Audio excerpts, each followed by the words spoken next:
Tiger dressing রুমের সামনে মাটিতে গড়াগড়ি করে শিশুর মতো কান্না। চট্টগ্রাম থেকে আসা কিশোরীদের চোখের জল যেন কিছুতেই থামছিল না। এগিয়ে এলেন ম্যাচের আম্পায়াররাও, কেউ মাথায় হাত বুলিয়ে দিলেন সান্ত্বনা। আরে এটা তো খেলারই অংশ। তাতেও অশ্রুজল থামছিল না কারুই। মিরপুর শেরেবাংলা স্টেডিয়ামের এই দৃশ্য যেন ফিরিয়ে আনে 2012 এশিয়া কাপ ফাইনালে পাকিস্তানের কাছে 2 রানে হারের পর সাকিব আল হাসান, মুশফিকুর রহিম, নাসির হোসেনদের কান্নার সেই স্মৃতি। 2 ড্রপে বল করায় আম্পায়ারের নো বলের সংকেত। অতিরিক্ত রানের পাশাপাশি যোগ হল ফ্রি হিট, আর তাতেই ভেঙে গেল চট্টগ্রামের স্বপ্ন। SMC plus electrolyte drink minerals ফিরিয়ে দিয়ে শরীরকে করে রিহাইড্রেট ও রিফ্রেশ, আর তুমি হয়ে ওঠো অদম্য। এসএমসি প্লাস, অদম্য তুমি, থামবে না কখনো।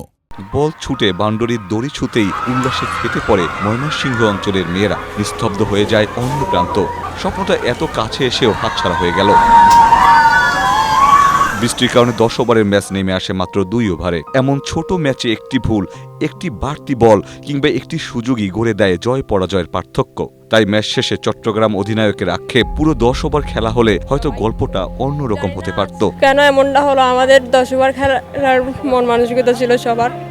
হয়তো আর 2 ওভার বা 4 ওভারের ম্যাচ হইলে আমরা নিশ্চয়ই আমরা ম্যাচটা জিততাম। 2 ওভারের খেলা এটা আসলে আমাদের মেনে নিতেও পারছি না, কিছু করারও নাই।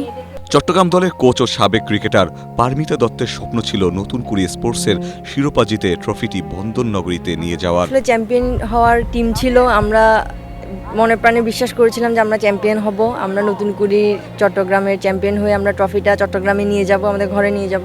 কিন্তু আসলে বৃষ্টির কারণে, এটা ভাগ্যের পরিহাস বলতে পারি আমরা, যে বৃষ্টির কারণে খেলাটা কাটেল ওভারে 2 ওভারে চলে আসার কারণে আসলে এই ম্যাচটা আমরা যেভাবে ভেবেছিলাম ওভাবে আমরা এটাকে এক্সিকিউট করতে পারি নাই।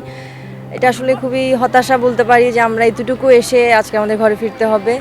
কিন্তু আসলে শেষ থেকেই শুরু।